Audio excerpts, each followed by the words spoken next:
Hello friend, welcome to my YouTube channel technical question hub. मैं हूं आलोक रंजन और मैं लेकर आया हूं डिस्टिलेशन कॉलम का नेक्स्ट प्रश्न। दोस्तों, आज का जो प्रश्न है वो ये है कि the factor which affecting the distillation column operation.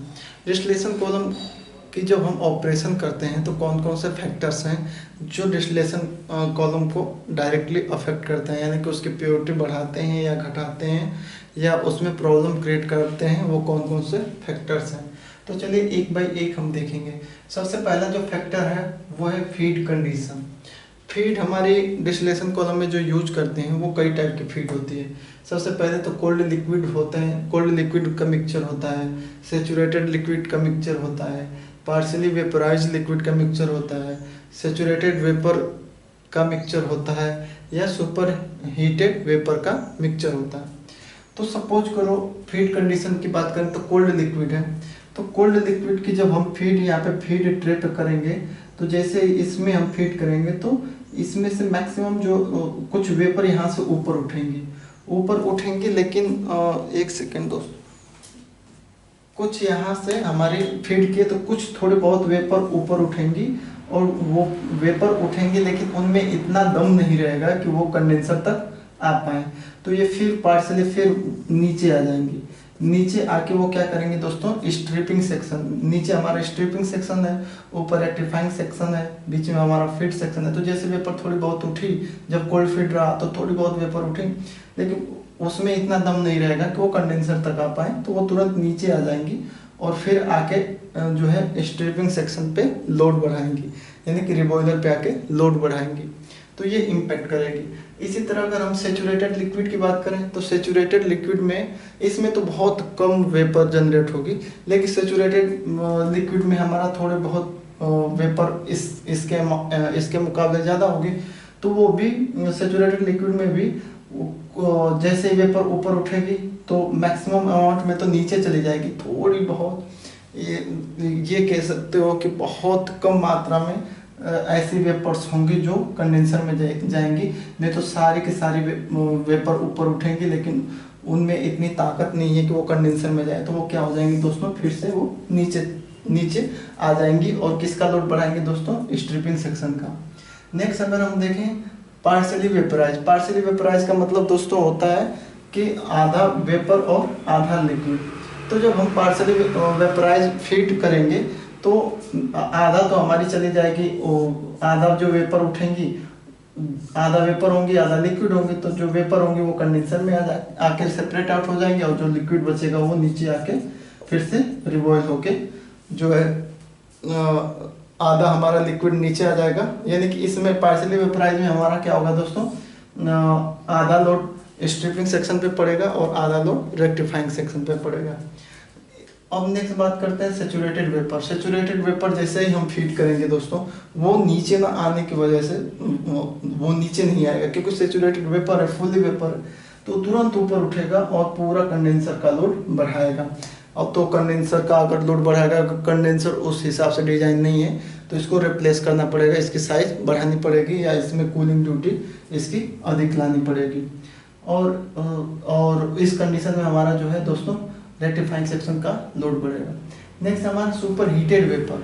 अगर हम सुपर हीटेड वेपर देंगे तो मैक्सिमम अमाउंट में क्या होगा दोस्तों, जो है ये रेक्टिफाइंग सेक्शन की तरफ मूव करेंगे और कंडेंसर में आएंगे। उसमें थोड़ा बहुत अगर लिक्विड भी अगर बच रहा है तो लिक्विड भी तुरंत वेपराइज होके अपने आप ही कंडेंसर में आ जाएगा, यानी कि उस कंडीशन में हमारे स्ट्रिपिंग सेक्शन का लोड नहीं हो रहा है। कहने का मतलब ये है कि फीड कंडीशन क्यों हम चेक करते हैं, क्योंकि फीड कंडीशन से ही हमारा स्ट्रिपिंग सेक्शन में लोड बढ़ रहा है या रेक्टिफाइंग सेक्शन में लोड बढ़ रहा है, इसी से पता चलता है।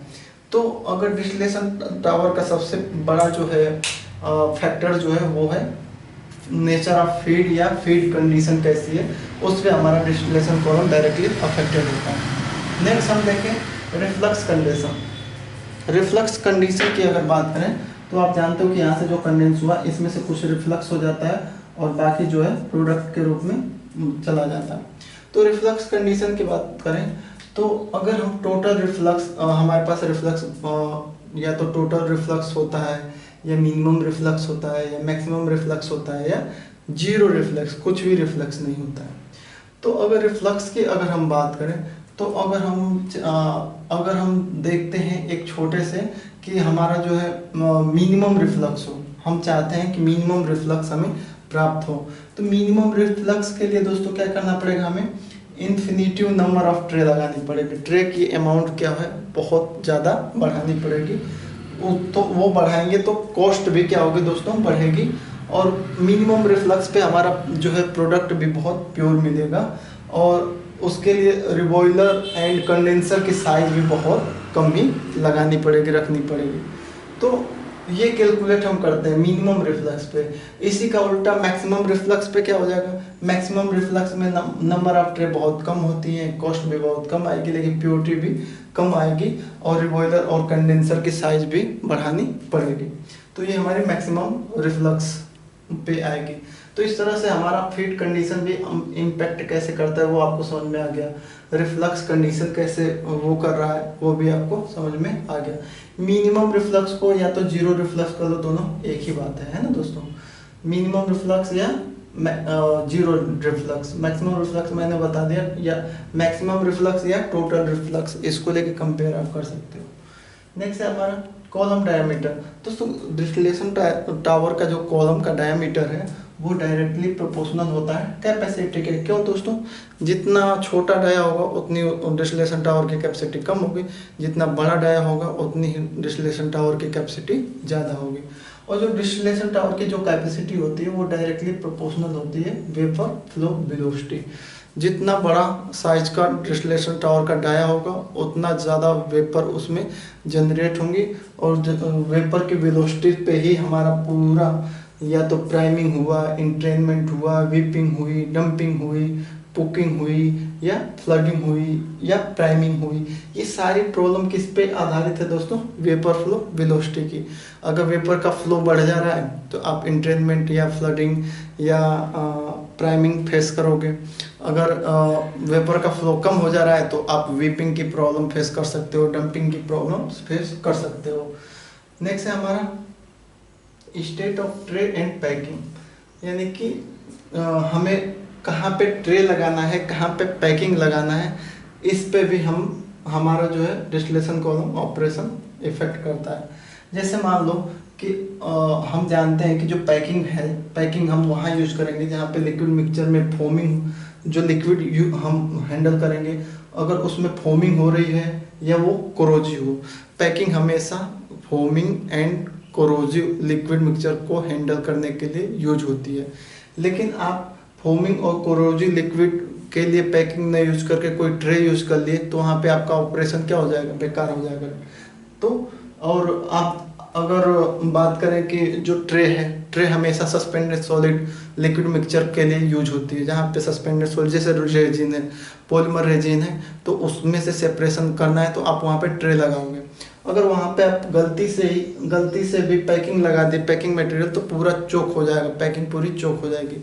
तो एक तरह से state of tray and packing पे भी हमारा फैक्टर अफेक्ट करता है डिस्टिलेशन टावर को। नेक्स्ट हमारा composition of tray, composition of feed, यहाँ पे ट्रे लिख दिया, sorry, composition of feed. Feed की कंपोजिशन क्या है, ये भी हमारा ऑपरेशन में बहुत अफेक्ट करती है। जैसे कोई डिस्टिलेशन टावर है, उसकी जो डिज़ाइनिंग है कि वो भाई जो है एसिटिलीन या विनाइल क्लोराइड को सेपरेट आउट करेगी, जिसमें से एसिटिलीन की परसेंटेज 17% होगी और विनाइल क्लोराइड की जो परसेंटेज होगी वो 83% होगी। इस कंपोजिशन के लिए ये जो है डिस्टिलेशन कॉलम डिज़ाइन है। लेकिन आप गलती से इस कंपोजिशन को चेंज कर दे रहे हो तो वहाँ पे हमारा डिस्टिलेशन कॉलम काम ही नहीं करेगा, वो सेपरेशन होगा ही नहीं, सेपरेशन पॉसिबल उसमें होगा ही नहीं। इसमें आप उल्टा कर दो, यहाँ पे 50% आप एसिटिलीन डाल दो, 50% जो है विनाइल क्लोराइड डाल दो, यानी कि इसका कंपोजिशन चेंज कर दो, तो डिस्टिलेशन कॉलम काम ही नहीं करेगा, सेपरेशन करेगा ही नहीं उसका, वो तुरंत अफेक्ट हो जाएगा। ने और अगर ट्रेस एलिमेंट आ जा रहा है फीड में, फीड आप दे रहे हो, सपोज करो कि एसिटिलीन और विनाइल क्लोराइड है, 2 फीड है, उसमें कोई ट्रेस एलिमेंट आ गए, ट्रेस एलिमेंट जैसे आयरन के पार्टिकल या अदर कोई केमिकल के पार्टिकल, तो वो क्या करेंगे दोस्तों, वो या तो फोमिंग करेंगे या फाउलिंग करेंगे या वियर करेंगे या टीयर करेंगे या स्केलिंग करेंगे। ये सारी प्रॉब्लम वो ट्रेस एलिमेंट ला देंगे, जिससे आपका डिस्टिलेशन कॉलम ऑपरेशन अफेक्ट हो जाएगा, सही नहीं होगा। नेक्स्ट है हमारा vapour flow condition, sorry relative volatility. Relative volatility भी दोस्तों जो है मैक्सिमम अफेक्ट करती है। आप जानते हो कि रिलेटिव वोलालिटी अगर एक है लिक्विड मिक्सचरों का तो वहाँ पे सेपरेशन पॉसिबल नहीं होगा। तो उसके लिए आप रिलेटिव वोलालिटी को जो है जितनी गैपिंग अधिक होगी, रिलेटिव वोलालिटी का डिफरेंस जितना अधिक होगा, हमारा लिक्विड का सेपरेशन उतना अच्छा होगा। नेक्स्ट है हमारा वेपर फ्लो कंडीशन। अगर वेपर फ्लो कंडीशन अगर सही है तो सेपरेशन सही होगा। वेपर फ्लो कंडीशन जैसे ही डिस्टर्ब हुआ तो वहाँ पे foaming, entrainment, flooding, weeping, dumping, coning, ट्विकिंग और प्राइमिंग की प्रॉब्लम आ सकती है। ये सभी मैंने डिस्टिलेशन कॉलम में पढ़ा रखा है ऑलरेडी।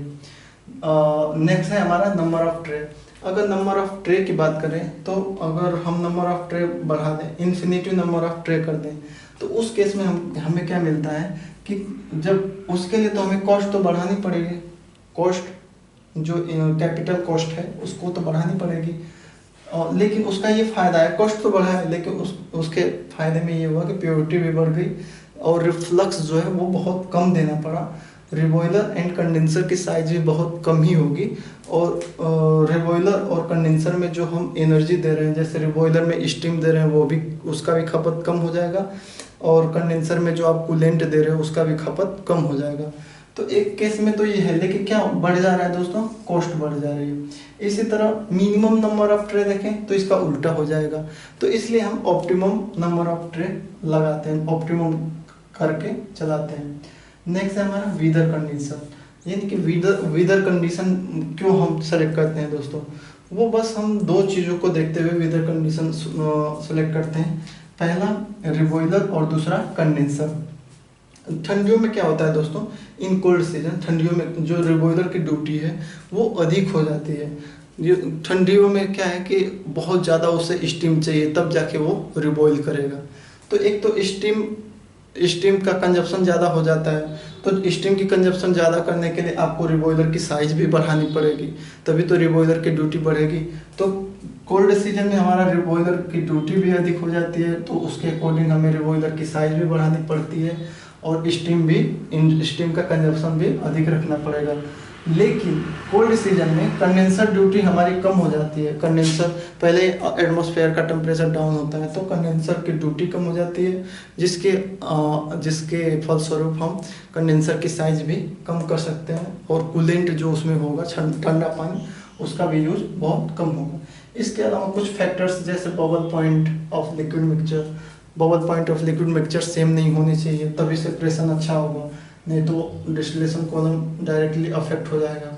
ड्यू पॉइंट में भी डिफरेंट, लिक्विड मिक्सचरों का ड्यू पॉइंट का जितना अधिक डिफरेंट होगा हमारी जो है सेपरेशन अधिक होगी, नहीं तो हमारा डिस्टिलेशन और डायरेक्टली अफेक्ट होगा। बॉइलिंग पॉइंट डिफरेंट, ये तो जानते हो दोस्तों, जितना ही बॉइलिंग पॉइंट डिफरेंट अधिक होगा सेपरेशन अच्छा होगा, नहीं तो वो डिस्टर्ब होगा। रिलेटिव वोलालिटी तो मैंने बता दिया। टाइप ऑफ ट्रे यूज, ये बहुत इम्पोर्टेंट है और इसके लिए मैं अलग वीडियो भी बनाऊंगा कि टाइप ऑफ ट्रे यूज, कि किस टाइप की ट्रे आप यूज कर रहे हो, ये भी डायरेक्टली अफेक्ट करती है। क्या आप सीव ट्रे यूज कर रहे हो या बल्ब ट्रे यूज कर रहे हो या बबल कैप यूज कर रहे हो, क्योंकि दोस्तों जहाँ पे हमें सीव की ज़रूरत है, सीव ट्रे की, वहाँ पे आपने बबल कैप यूज कर लिया तो सेपरेशन अच्छा नहीं होगा, वो डायरेक्टली डिस्टिलेशन कॉलम के ऑपरेशन को डायरेक्टली अफेक्ट करेगी। तो इसके लिए तो मैं अलग से वीडियो बना दूंगा। ये आपको, मुझे लग रहा है कि आपको थोड़ा बहुत समझ में आ गया होगा। अगर कुछ इसमें छूट रहा है तो प्लीज़ कमेंट बॉक्स में लिखिए। Thanks for watching. जय हिंद दोस्तों।